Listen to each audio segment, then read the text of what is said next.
तो नियंत्रण श्रृंखला अभिक्रिया में हम आपको क्या बता रहे थे कि यहाँ से जो अपने 3 न्यूटन बनना है उन 2 को रोक देना है, ठीक है, 1 को आगे बढ़ा देना है, सही है ना। तो रोकने के लिए जो हम सिस्टम यूज़ करते हैं उसे बोलते हैं अवशोषक। तो हमने आपको लिखवाया अवशोषक कौन कौन से होते हैं। एक तो कैडमियम की छड़, कैडमियम के रॉड, CD कैडमियम, सही है, एक तत्व होता है अपना कैडमियम, या तो उसकी छड़ हो या फिर बोरोन की छड़ हो, समझ रहे ना बात को। तो उन दोनों छड़ों का यूज़ करते हैं हम किसके रूप में, अवशोषक के रूप में। अवशोषक का मतलब जो ग्रहण कर लें उसे।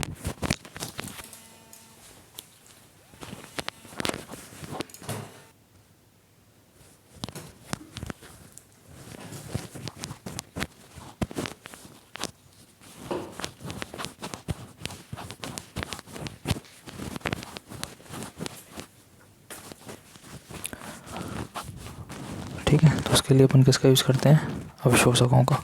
किस किस का, कैडमियम की छड़ और बोरोन की रॉड, ठीक है। और उसके बाद हम आपको ये बता रहे, देखो यहाँ से ये न्यूटन बहुत तीव्र गति से आ रहा था। बहुत तेज़ी से जब कोई चीज़ आती है ना तो उसके टकराने के चांसेस कम है, ठीक है। और मान लो अगर टकराया भी, मान लो न्यूट्रॉन का यूरेनियम से मिलन हुआ भी, बहुत कम टाइम के लिए होगा क्योंकि वो न्यूट्रॉन बहुत तेज़ी से आगे जा रहा था। अच्छे से विखंडन नहीं हो पाएगा, ठीक प्रकार से एनर्जी नहीं बन पाएगी। विखंडन पूरी तरह से तब होगा जब दोनों लोग ठीक से टकराएं, समझ रहे हो बात को।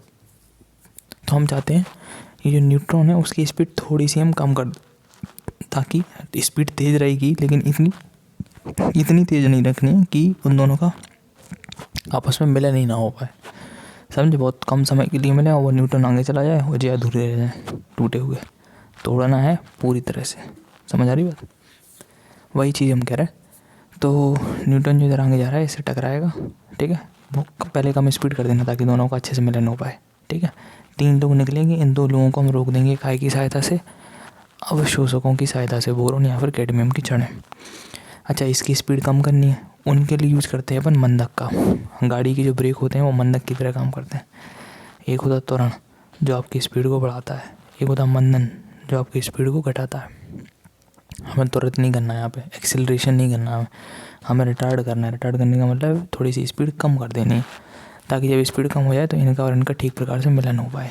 फिर जो 3 लोग बनेंगे तो उनकी भी स्पीड हाई रहेगी, तो इनको तो हम सीधा ख़त्म ही कर देंगे। यहाँ पे एक रॉड लगाएंगे अपन लोग, तो रॉड इन दोनों को अवशोषित कर लेगी, अपने अंदर समेट लेगी, तो बचेगा केवल एक न्यूट्रॉन, वही टकराएगा फिर, समझ गया ना। ये हिसाब किताब है। तो 2 तरह की अपनी अभिक्रिया होंगी, अनियंत्रित श्रृंखला अभिक्रिया और नियंत्रित श्रृंखला अभिक्रिया। अनियंत्रित जिसको हम कंट्रोल ना कर पाएँ, लगातार 3, फिर 3 से 9, नहीं समझे, 3 से 9, 3 से 9 क्यों, हाँ पहले 1 से 3, 3 से 9, 3 6 3 9, फिर 9 से 9 30 27, 27 से 27 81, इस तरह से चीज़ें बढ़ेंगी आगे। नियंत्रित में 2 को रोक लेंगे, 1 को आगे पास कराएंगे, ठीक है। अब अपने इस कोर्स में है नाभिकीय रिएक्टर, तो हेडिंग लिखो जरा, नाभिकीय रिएक्टर। नहीं, उसके पहले जरा एक काम करो, हेडिंग लिखो क्रांतिक साइज। एक छोटी सी हेडिंग है, क्रांतिक साइज।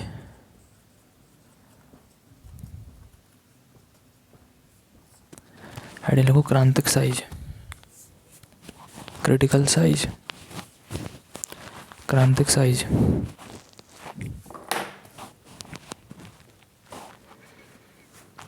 क्रांतिक साइज लिखा,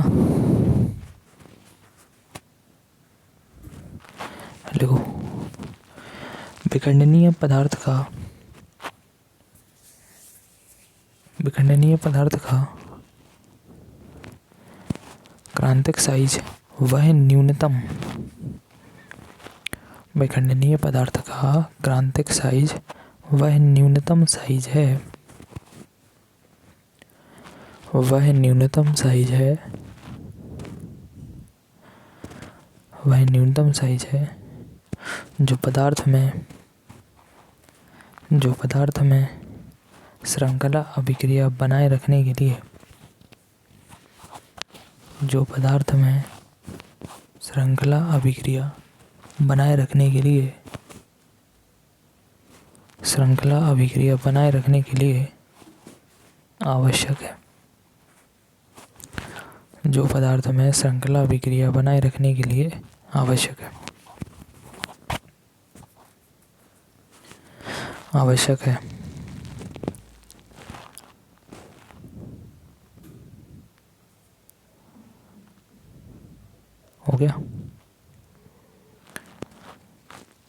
इससे कम साइज होने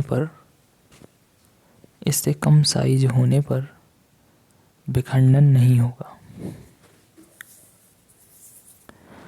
इससे कम साइज होने पर विखंडन नहीं होगा। ठीक है। और नीचे इसी में लाइन चेंज करके लिखो नीचे, क्रांतिक साइज के द्रव्यमान को पदार्थ का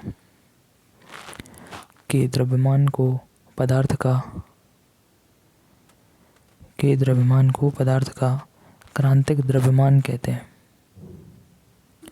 पदार्थ का क्रांतिक द्रव्यमान कहते हैं।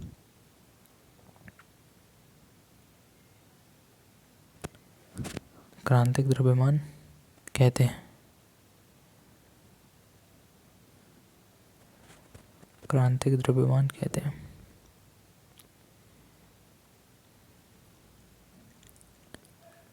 हो गया।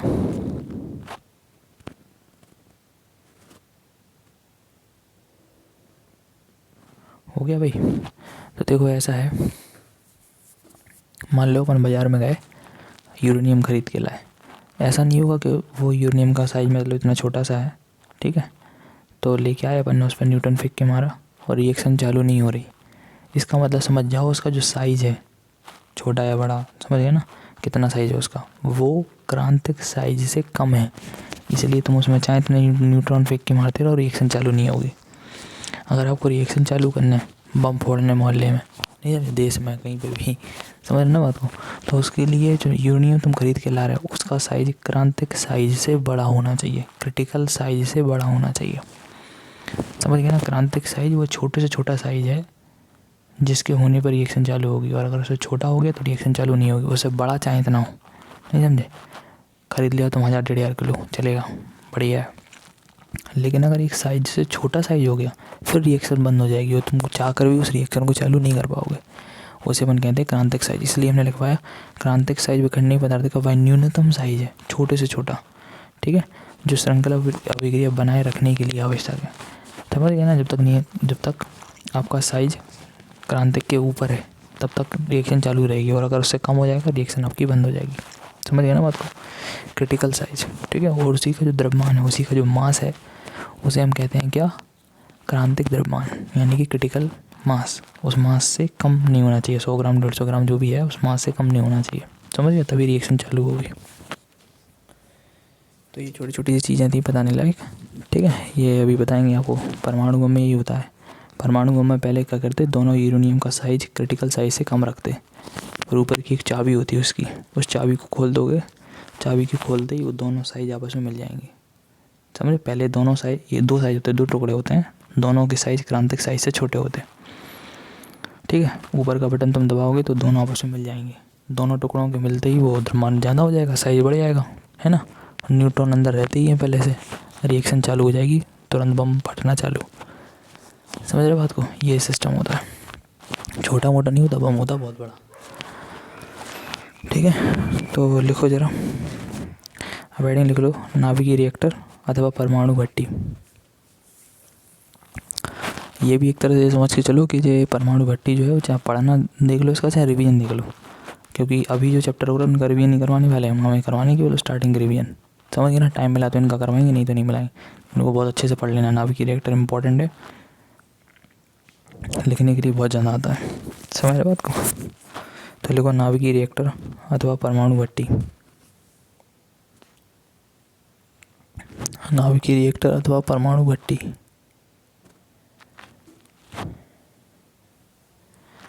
नाभिकीय रिएक्टर अथवा परमाणु भट्टी, ठीक है। लो, नाभिकीय रिएक्टर एक ऐसा संयंत्र है, नाभिकीय रिएक्टर एक ऐसा संयंत्र है जिसमें विखंडनीय पदार्थ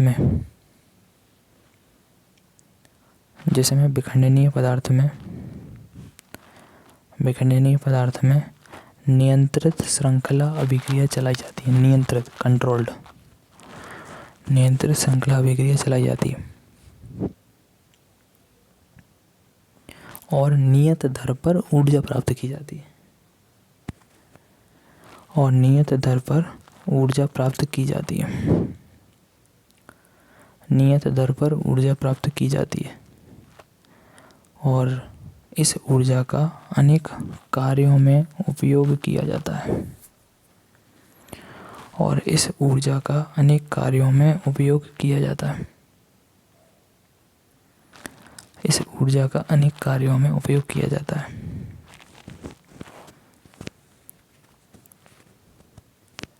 आधुनिक रिएक्टर के निम्नलिखित मुख्य भाग होते हैं। आधुनिक रिएक्टर के निम्नलिखित मुख्य भाग होते हैं।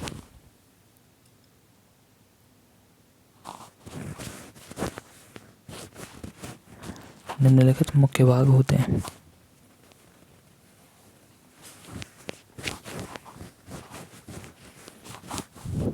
निम्नलिखित मुख्य भाग होते हैं। तो हेडिंग लिखना चालू करो। पहले देखो छोटी छोटी सी हेडिंग्स हैं। बहुत सारे भाग होते हैं रिएक्टर के, ठीक है। नाभिकीय रिएक्टर के तो कुछ मुख्य मुख्य भाग हैं, वो अपने को पढ़ने हैं। वही हेडिंग आपको लिखनी है, बहुत आसान है। लिखो, पहले लिखो ईंधन। ईंधन, फ्यूल, FUEL, फ्यूल। पहली हेडिंग है ईंधन या फ्यूल। यह रिएक्टर का सबसे मुख्य भाग है। यह रिएक्टर का सबसे मुख्य भाग है। ब्लू पेन से लिखना है आपको। ईंधन हेडिंग, उसके अंदर लिखो यह रिएक्टर का सबसे मुख्य भाग है। Main part of reactor. यही वह पदार्थ है, यही वह पदार्थ है जिसका विखंडन किया जाता है। यही वह पदार्थ है जिसका विखंडन किया जाता है।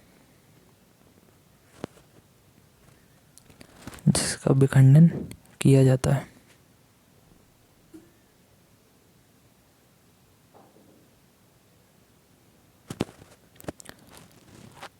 जैसे यूरेनियम 235 और प्लूटोनियम 239।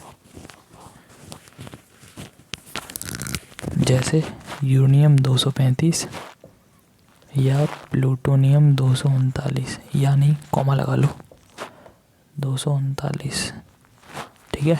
यूरेनियम 235 और प्लूटोनियम 239 हैं। यही वो तत्व हैं जिनका विखंडन अपन करते हैं रिएक्टर में। समझ, किसी न किसी का तो विखंडन करोगे ना, किसी न किसी का तो फिशन करोगे। किसका फिशन करना है? यूरेनियम 235 या फिर प्लूटोनियम 239।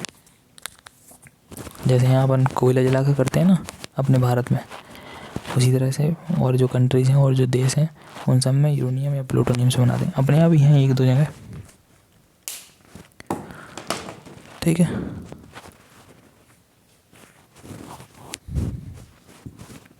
दूसरी हेडिंग लिखो इसी में। दूसरा भाग है मंदक। दूसरा भाग है मंदक। मंदक को अपन मॉडरेटर या रिटार्डेटर कहते हैं। Moderator, MODERATOR, moderator. मंदक का क्या काम है? हमने बताया था ना, न्यूटन अगर तेज़ी से आए तो मिलन अच्छे से नहीं हो पाएगा, बस छूता हुआ निकल जाएगा। हम चाहते हैं कि थोड़ा धीमे धीमे जाए, आराम से कम मिल तो पाए यूरेनियम से, वही चीज़, ताकि विखंडन अच्छे से, अच्छी एनर्जी बने। तो इसीलिए मंदक का यूज़ करते हैं। देखो, इसका कार्य न्यूट्रॉनों की गति को मंद करना है। इसका कार्य न्यूट्रॉनों की गति को मंद करना है, क्योंकि मंदित न्यूट्रॉनों के द्वारा, मंदित का मतलब होता है कम स्पीड करना, रिटार्ड कर देना, घटा देना स्पीड को। मंदित न्यूट्रॉनों के द्वारा विखंडन होने की संभावना, विखंडन होने की संभावना बढ़ जाती है। विखंडन होने की संभावना बढ़ जाती है।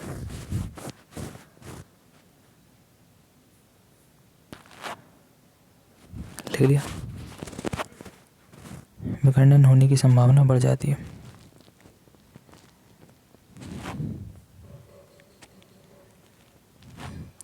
हो गया।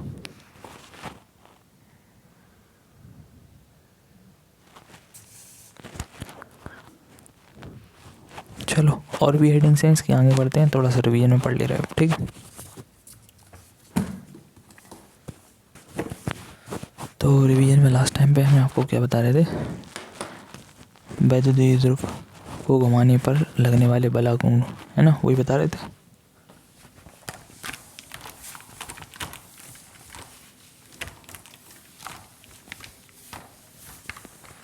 वैद्युत ध्रुव याद है? वैद्युत ध्रुव क्या था? दो समान किंतु विपरीत आवेशों को कुछ दूरी पर रखने से जो सिस्टम बनता है उसे अपन क्या कहते हैं, वैद्युत ध्रुव, ठीक है। वैद्युत ध्रुव का आघूर्ण क्या था, पी से लिखते थे, दोनों आवेशों में से एक आवेश गुणे बीच की दूरी, पी बराबर क्यू इंटू 2L, कल बताया था। मान लो कि एक वैद्युत क्षेत्र है, वैद्युत क्षेत्र इधर से इधर है ना, देखो एरो इधर को जा रहा है, इसका मतलब इधर होगा बेटा प्लस, इधर क्या होगा माइनस, ठीक है। एक और क्वेश्चन तैयार करो, वैद्युत क्षेत्र की दिशा हमेशा कहाँ होती है, प्लस से माइनस, ये पूरा प्लस है वो पूरा माइनस है, तो हमेशा ध्यान रखो वैद्युत क्षेत्र की दिशा कहाँ से कहाँ होती है, प्लस से माइनस, इधर से इधर, समझ गया। चलो अब क्या है, मान लो हमने इसमें कोई वैद्युत ध्रुव रखा, तो बेटा पहले तो वैद्युत ध्रुव ऐसा रखा होगा, इधर माइनस क्यू, इधर प्लस क्यू, और जो बीच की दूरी होगी उनकी कितनी, 2L, ठीक है। ऐसा क्यों रखा होगा, क्योंकि बेटा इधर बहुत बड़ा माइनस है, इधर बहुत बड़ा प्लस है, ठीक है। तो प्लस वाली प्लेट अपनी तरफ हमेशा माइनस को रखेगी, क्योंकि प्लस और माइनस में आकर्षण होता है, और माइनस वाली अपनी तरफ प्लस को रखेगी, नहीं समझे। प्लस वाला माइनस से चिपकेगा, माइनस वाला प्लस से, विपरीत वाले जो होते हैं ना प्लस माइनस वाले, वो आकर्षित करते हैं। मान लो अगर तुम इसको ऐसे घुमा भी दो ना, तो भी ये प्लस वाला तुरंत माइनस को अपनी तरफ खींच लेगा, नहीं समझे। ये चीज़ अगर ऐसी रखी और तुमने घुमा के अगर ऐसा कर दिया, ठीक है, प्लस वाले को थोड़ा ऊपर कर दिया, माइनस वाले को थोड़ा नीचे गिरा दिया, और तुम अगर हाथ हटाओगे अपना, तुरंत ही ऐसा आ जाएगा, नहीं समझे। ये माइनस वाला प्लस को अपनी तरफ खींच लेगा, और प्लस वाला माइनस को अपनी तरफ खींचेगा, एकदम सीधा हो जाएगा फिर से। बात आई समझ में हम क्या कह रहे हैं। तो क्या है कि अगर हमने इसको ऐसा घुमा दिया, ये माइनस क्यू है, ये प्लस क्यू है, ठीक है, ये बीच की दूरी हमें पता ही है, और कितनी है बीच की दूरी, 2L, ठीक है ना। तो इस प्लस पे एक बल लगेगा F, और एक बल लगेगा माइनस पे, जो कि इसको सीधा करने का प्रयास करेगा, क्योंकि माइनस वाली प्लेट हमें प्लस को अपनी तरफ रखना चाहती है, प्लस वाली माइनस को अपनी तरफ, नहीं समझे। तो बेटा कभी भी किसी चीज़ को ऐसे घुमाने के लिए बलागुण की ज़रूरत होती है, समझ गए ना। जो नल की टोंटी होती है ना, नल की टोंटी को आप घुमाने के लिए क्या करते हैं, ऐसे घुमाते हैं ना उसको, इस तरह से, मतलब ये वाला सिरा इधर जाता है, ये इधर आता, दो बल लगते हैं, लेकिन कैसी दिशा में, विपरीत। एक उसको आगे लेके जाएगा, ये वाला उसको पीछे लेके आएगा, तभी नल की टोंटी खुलेगी, नहीं समझे बात को। उसी तरह से ये जो सिस्टम है ना अपना, तो इसको अगर अपने को घुमाना है, तो घुमाने के लिए बीच में पकड़ के ऐसे करना पड़ेगा, एक फोर्स लगेगा नीचे, एक लगेगा ऊपर, समझ बात को, तब जाके घूमेगा और फिर से सीधा हो पाएगा। तो जब किसी वस्तु पर दो बल लगें जो उसको घुमाने का प्रयास करें, समझ गए ना, उसे अपन कहते हैं बलागुण। अगर आपको यहाँ पे बलागुण निकालना है, किस पे, द्विध्रुव पे, द्विध्रुव पर लगने वाला बलागुण जो है, यानी टॉ, फॉर्मूला होता है दोनों बलों में से एक बल गुणे बीच की लंबवत दूरी,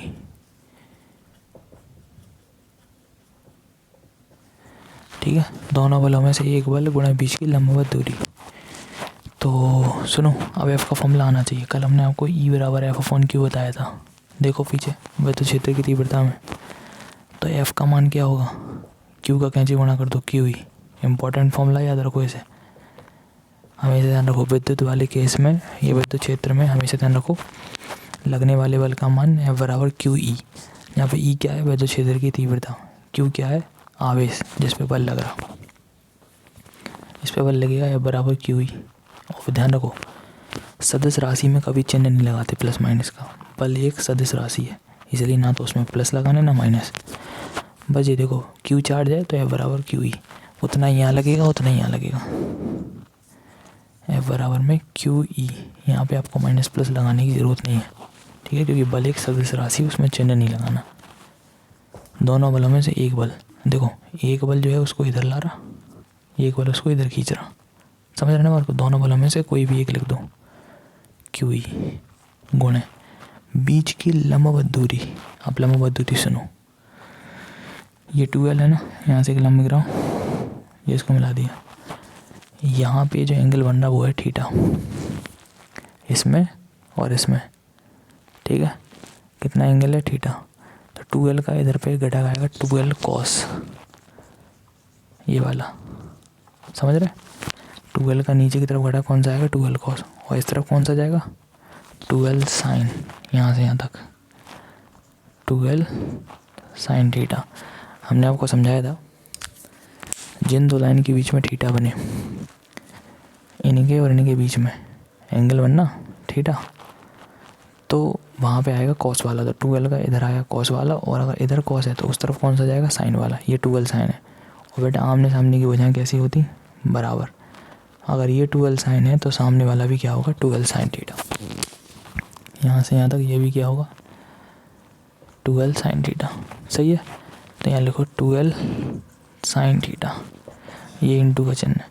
अब बताओ, चूँकि अपन ने कल ही फॉर्मूला पढ़ा था P बराबर Q इंटू 12 पढ़ा था, वैद्युत द्विध्रुव का गुण बराबर होता आवेश और गुणे बीच की दूरी। देखो तो ये Q और ये 12 क्या बन जाएंगे P, वैद्युत द्विध्रुव का गुण, ठीक है, Q और 12, और E और साइन थीटा, ये है बेटा बलागुण का फॉर्मूला। बलागुण क्या होता, जो किसी भी वस्तु को घुमाने का प्रयास करे। देखो किसी चीज़ को अगर खिसकाना है, पत्थर रखा होगा उसको खिसकाना है, उसके लिए बल चाहिए। और अगर किसी चीज़ को घुमाना है, पंखे को घुमाना, गेट को खोलना लगाना, नहीं समझे, उनके लिए चाहिए बलागुण। बलागुण का फॉर्मूला होता, जो भी बलागुण लगा रहे बल, एक ये बल एक ये बल, प्लस माइनस वाली प्लेट प्लस को नीचे खींच रही, माइनस वाली उसको ऊपर खींच रही, दोनों मिलके उस रॉड को क्या करेंगे घुमाएंगे। तो बलागुण के लिए दोनों बलों में से एक बल ले लो, और बीच की लंबवत दूरी, ये वाली दूरी लंबवत है, ये तो 12 cos थीटा उसी की दिशा में। वैद्युत क्षेत्र कहाँ है इधर, और 12 cos भी इधर ही है, हमें लंबवत चाहिए। तो अगर वैद्युत क्षेत्र इधर है हमारा तो 12 साइन वाली लो, ये इसमें और इसमें एंगल कितना है 90, लंबवत दूरी चाहिए इसलिए 12 साइन थीटा लिया। फिर Q into 12 perpendicular distance between then and 1 force among the two, ठीक है, जो कि अपना क्या बना रहे हैं बलागुण, ठीक है, फॉर्मिंग अ टॉर्क। तो एक टॉर्क बनाने वाले बलों में से एक फोर्स ले लो कोई भी, और लंबवत डिस्टेंस ले लो 12 sine theta, Q into 12 P कर दो E और साइन थीटा, ठीक है, हो गया। ठीक है, डायग्राम फिर समझ लो, पहले जैसे थे, प्लस वाला माइनस को अपनी तरफ रखा था, माइनस वाला प्लस को, फिर इसने थोड़ा सा घुमा दिया, घूमने के बाद जैसे ही हम उसको छोड़ेंगे तुरंत ये नीचे आएगा, क्यों, फिर सीधा हो जाएगा, और क्यों, माइनस वाली प्लस को खींचेगी, प्लस वाली माइनस को खींचेगी। तो F बराबर क्यू ई, यहाँ से निकाला E बराबर F/Q, हमेशा ध्यान रखो बल बराबर होता है F, कैसे गुणा कर दो क्यू ई, ठीक है। तो एक क्यू ई इधर लगेगा, एक क्यू ई इधर लगेगा, ठीक है। ये 12 था तो हमने कहा पहले सीधे थे ना, तो कितना ऊपर चलेगा, कितना एंगल ऊपर चलेगा थीटा, 12 का एक घटक 12 cos, इधर इस तरफ आएगा 12 साइन, इधर 12 साइन तो सामने भी 12 साइन। तो दोनों बलों में से एक बल ले लो, दूरी Q इंटू 12 को P कर दो E और साइन थीटा। नोट करो यहाँ पर टॉ को अपन क्या कहते हैं बलागुण, ठीक है ना। बलागुण को टॉ से लिखेंगे, P का मतलब वैद्युत द्विध्रुव का आघूर्ण, अलग अलग चीज़ें हैं, यह है वैद्युत द्विध्रुव आघूर्ण, ये टॉर्क है, ठीक है, ये डायपोल मोमेंट है, E इलेक्ट्रिक फील्ड की इंटेंसिटी है। नोट करो, नोट का मतलब फोटो खींचो।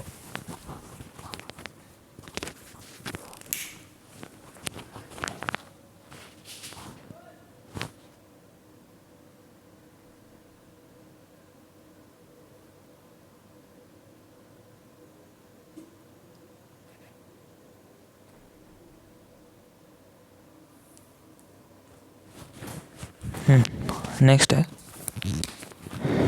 एक कूलाम में इलेक्ट्रॉनों की संख्या, एक कूलाम लिखा हुआ है, कितने इलेक्ट्रॉन होते हैं। ठीक है, ये क्वेश्चन है अपना, how many electrons are there in 1 coulomb. ठीक है, तो कुछ नहीं करना है, जब भी इलेक्ट्रॉनों की संख्या पूछे कितने इलेक्ट्रॉन हैं, 100, 150, 50, 500 कितने हैं, हमेशा लगाओ Q बराबर N। Q आवेश चार्ज पता है 1 कूलाम, N का मतलब होती है इलेक्ट्रॉनों की संख्या, वही हमें निकालना है, और E का मतलब होता है 1.6 गुणा 10⁻⁻⁹, वो तो जानते ही हो, इलेक्ट्रॉन का आवेश। नहीं पता तो सुन लेना, इलेक्ट्रॉन E मतलब इलेक्ट्रॉन का आवेश। N का मान निकाल लो, 1 को वहीं रखो, इन्हें भेजाओ नीचे, -19 ऊपर ले आओ, 10⁻+19, ऊपर 1 है, नीचे 1.6 है, पॉइंट हटाओ, 0 बढ़ाओ, 2 पंचे 10, 2 अट्ठे 16, 8 से डिवाइड करो, 8 से 48, 8 दूनी 16, 8 पंचे 20, 40, ये लो, ये आ गया। ठीक है, इतने इलेक्ट्रॉन होना चाहिए तब जाके बनेगा 1 कूलाम। तो Q बराबर N लगाओ, Q का मान 1 रखो, N हमें निकालना है इलेक्ट्रॉनों की संख्या, और E का मान ये है, नीचे भेजो, माइनस की पावर ऊपर ले आओ, प्लस की हो गई 1/1.6 है, पॉइंट हटा के ऊपर 0, 2 पंचे 2 अट्ठे 16, 8 से डिवाइड कर लो, 0.625 गुणा 10⁻19, इतने इलेक्ट्रॉन हमें चाहिए तब जाके 1 कूलाम बनेगा। बहुत जाना है, +19 का मतलब समझ है, 0 0 0 मतलब किसी भी संख्या के आगे 19 0 लगे, इतने ज़्यादा इलेक्ट्रॉन जब इकट्ठे होंगे तब जाके 1 कूलाम चार्ज बनेगा। समझ रहे, नोट करो।